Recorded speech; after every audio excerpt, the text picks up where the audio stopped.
الحمد للہ رب العالمین والصلاة والسلام علی سید المرسلین اما بعد۔ ایک بہن اس لوح قرآنی کے بارے میں سوال کرتی ہیں جس میں قرآن پاک کے وہ حروف لکھے ہوئے ہیں جنہیں حروف مقطعات کہا جاتا ہے، یعنی کہ وہ حروف جو کئی صورتوں کے آغاز میں آئے ہیں اور الگ الگ سے ہیں۔ مثال کے طور پہ الف لام را اور اس سے ملتے جلتے حروف، یہ ایک لوح پہ لکھے ہوئے ہیں اور اسے گھروں میں لٹکایا جاتا ہے، دکانوں میں لٹکایا جاتا ہے، اور پھر ان کے بارے میں بہت سے فضائل بیان کیے جاتے ہیں۔ مثال کے طور پہ ایک لوح قرآنی پہ یہ لکھا ہوا ہے کہ اس نقشے کو دکان یا مکان میں لٹکانا باعث برکت ہے، اور صبح و زیارت کرنا بھی مفید ہے۔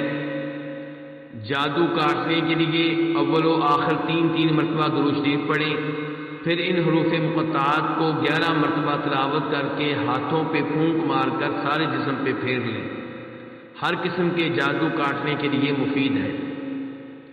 بیماریاں دور کرنے کے لیے لکھا ہوا ہے کہ یہ پڑھ کر دم کریں یا تعویذ بنا کر موم جامع کر کے گلے میں ڈال لیں۔ اس لوح مبارک کو حضرت سید حمزہ رفاعی شیخ المشائخ مدینہ منورہ نے 1351 ہجری میں خواجہ نظامی کو خاص روضہ رسول صلی اللہ علیہ وسلم کے سامنے عطا فرمایا تھا۔ تو گزارش یہ ہے کہ قرآن حکیم اللہ رب العزت نے ہماری رہنمائی کے لیے، رہبری کے لیے، ہدایت کے لیے نازل کیا ہے۔ اللہ رب العزت چاہتے ہیں کہ ہم اس کی تلاوت کریں، اس کو سمجھیں، اس پہ عمل کریں، اور قرآن پاک باعث شفا بھی ہے۔ اللہ تعالیٰ فرماتے ہیں وَنُنَزِّلُ مِنَ الْقُرْآنِ مَا هُوَ شِفَاءٌ، کہ ہم قرآن نازل کر رہے ہیں جو شفا کا باعث ہے۔ تو قرآن حکیم میں یقیناً شفا ہے، جسمانی بیماریوں کے لیے بھی اور دلی بیماریوں کے لیے بھی۔ لیکن قرآن حکیم سے جسمانی بیماریوں کے لیے شفا لینے کا طریقہ کیا ہے؟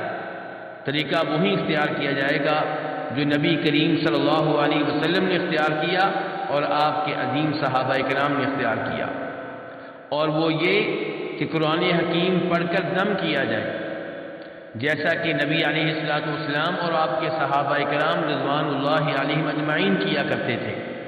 مثال کے طور پہ بخاری شریف کی حدیث ہے کہ ایک مریض کو صحابہ کرام نے 7 مرتبہ سورہ فاتحہ پڑھ کر دم کیا اور نبی علیہ السلام نے ان کی تصدیق فرمائی۔ ایسے ہی نبی علیہ السلام نے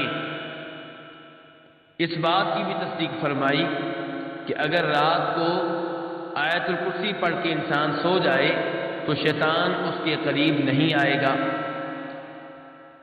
سورہ اخلاص، سورہ فلق، سورہ ناس 3 مرتبہ پڑھ کر دم کریں تو یہ جادو وغیرہ کے علاج کے طور پہ بہت مؤثر اور بہت مفید ہے۔ نبی علیہ السلام فرماتے ہیں مسلم شریف کی حدیث کے مطابق کہ جس گھر میں سورہ بقرہ کی تلاوت کی جائے تو وہاں سے شیطان نکل جاتا ہے۔ تو قرآن حکیم پورے کا پورا شفا کا باعث ہے، لیکن کئی صورتیں ایسی ہیں جن کے بارے میں خاص طور پہ شریعت نے بتایا ہے، آگاہ کیا ہے کہ ان میں شفا ہے۔ تو ان صورتوں کا خصوصی طور پہ اہتمام کرنا چاہیے۔ لیکن ہمارے ہاں اس بات کا رواج ہے کہ قرآن حکیم کی کوئی آیت چند الفاظ لکھ کر گلے میں اٹکا لیے جائیں اور اسے تعویذ کے طور پہ استعمال کیا جائے۔ تو گزارش یہ ہے کہ قرآن حکیم سے شفا لینے کا یہ طریقہ نبی صلی اللہ علیہ وسلم سے ثابت نہیں ہے۔ اس سے اجتناب کیا جائے، اس سے گریز کیا جائے۔ بلکہ نبی علیہ السلام تو یوں ارشاد فرماتے ہیں اس حدیث میں جسے امام احمد رحمہ اللہ روایت کرتے ہیں کہ من علق تمیمۃ فقد اشرک، جس نے تعویذ لڑکایا اس نے شرک کیا۔ آپ کے پاس 10 لوگ آئے مسلمان ہونے کے لیے، آپ نے 9 سے بیعت لے لی اور 1 سے بیعت نہیں لی۔ آپ سے سوال کیا گیا کہ آپ اس سے بیعت کیوں نہیں لیتے؟ فرمایا اس لیے کہ اس نے تعویذ باندھا ہوا ہے۔ چنانچہ اس نے تعویذ اتار کر پھینک دیا تب جا کر آپ نے اس سے بیعت لی تھی، اور اس موقع پہ یہ حدیث ارشاد فرمائی تھی کہ جو تعویذ لٹکاتا ہے وہ شرک کرتا ہے۔ وہ چیزیں جو ہم اپنے بازو میں، اپنی گردن میں تعویذ کے طور پہ لٹکا لیتے ہیں، اگر ان میں قرآن ہے تو یقیناً قرآن کو شرک نہیں کہا جا سکتا، کیونکہ یہ اللہ کا کلام ہے۔ لیکن اس کے بارے میں بھی یہ کہا جائے گا کہ چونکہ یہ طریقہ نبی علیہ السلام سے ثابت نہیں ہے، اس لیے اس سے گریز کیا جائے۔ لیکن اگر اس میں قرآن پاک کے علاوہ دیگر عجیب و غریب لکیریں وغیرہ لکھی ہوئی ہیں، عجیب و غریب ہندسے لکھے ہوئے ہیں، عجیب و غریب حروف لکھے ہوئے ہیں، تو پھر اسے شرک قرار دیا جائے گا، جیسا کہ نبی علیہ السلام نے ارشاد فرمایا ہے۔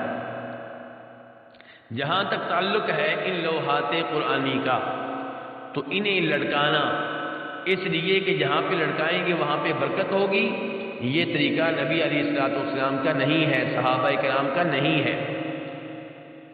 اور یہ عقیدہ رکھنا کہ جب یہ لٹکائیں گے تو ہمارا گھر مصیبتوں سے، آگ سے اور آفات سے محفوظ رہے گا، یہ بھی درست نہیں ہے۔ گھر میں برکت کی امید رکھی جائے، اس لحاظ سے کہ ہم گھر میں تلاوت کرتے ہیں، لیکن گھر میں قرآن پاک کی آیتیں لٹکا لینا یا حروف مقطعات لٹکا لینا اور پھر یہ امید رکھنا کہ برکت ہوگی، یہاں پہ مصیبتیں نہیں آئیں گی، آفات نہیں آئیں گی، یہ چیز قرآن و حدیث سے ثابت نہیں ہے۔ اس لیے ان چیزوں سے بچنا چاہیے اور ان چیزوں سے دور رہنا چاہیے۔ اور پھر حروف مقطعات والی لوحات قرآنی لٹکانا اور ساتھ یہ فضائل بیان کرنا کہ جو یہ لٹکائے گا، دیکھے گا، زیارت کرے گا، اس کو یہ فائدہ ہوگا، یہ سب کچھ بغیر کسی دلیل کے ہے۔ اور ہمارا دین وہ دین ہے کہ جس میں ہم نبی علیہ السلام کے پابند ہیں، ہم نے آپ کا کلمہ پڑھا ہے، تو ایسے فضائل اگر آپ بتائیں تو سر آنکھوں پہ، کوئی اور بتائے تو ہم اس سے دلیل پوچھیں گے کہ اس کی کوئی دلیل قرآن سے لے کر آؤ، نبی علیہ السلام کی حدیث سے لے کر آؤ۔ تو خلاصہ کلام یہ ہے کہ لوحات قرآنیہ برکت کے طور پہ لٹکانا اور ان میں شفا کا عقیدہ رکھنا اور ان کے بارے میں عقیدہ رکھنا کہ ان کے لٹکانے سے مصیبتیں دور رہیں گی، یہ چونکہ قرآن و حدیث کے مطابق نہیں ہے، اس سے گریز کیا جائے۔ اس کی بجائے قرآن پاک کی تلاوت کے ذریعے شفا لی جائے، قرآن پاک کی تلاوت کے ذریعے ہدایت لی جائے، قرآن پاک کی تلاوت کے ذریعے اس پہ عمل کر کے برکت کی امید رکھی جائے۔ اللہ رب العزت سے دعا ہے کہ ہمیں صحیح عقائد اپنانے کی توفیق عنایت فرمائے۔